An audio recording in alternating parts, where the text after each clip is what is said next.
karşı koyan olursa vururum. Bir daha söylemeyeceğim. Sadece bir şey sorabilir miyim? Hayır, bir şey soramazsın. Hadi! Korkma! Korkma, yürü! Allahu Ekber! Tekbir! Allahu Ekber!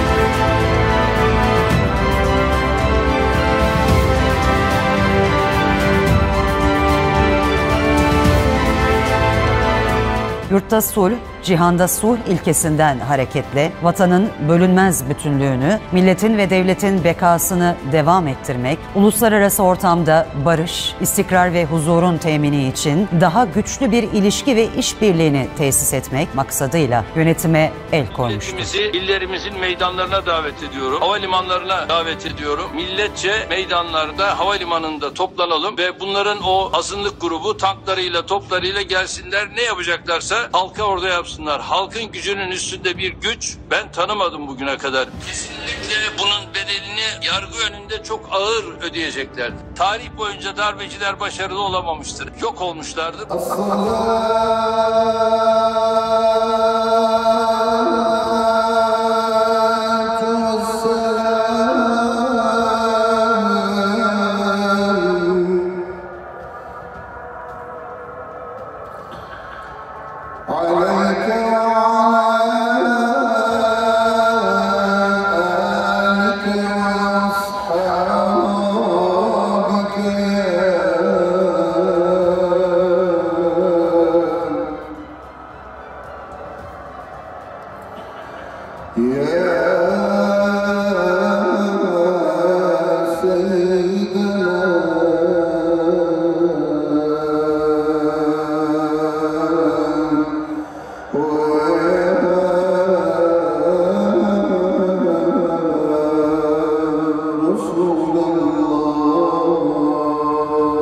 Bu ülkede milletten daha güçlü olanı yok.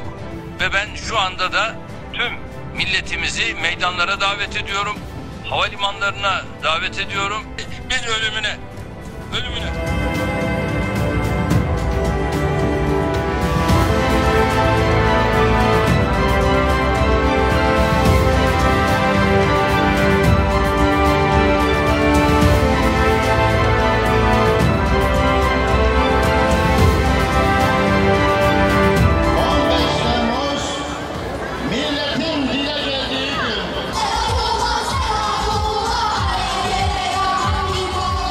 Bu darbe topyekun halka karşı yapıldığı için Hüdapar olarak bu darbenin karşısındayız ve karşısında olmaya devam edeceğiz.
15 Aralık'tan sonra bunların ne olduğu dün akşamki eylemleriyle tam manasıyla ortaya çıkmıştır. Görüldüğü gibi terör eyleminin tam manasıyla örneklerini dün akşam verdiler. Bu milletin fakir fukara imkanlarıyla para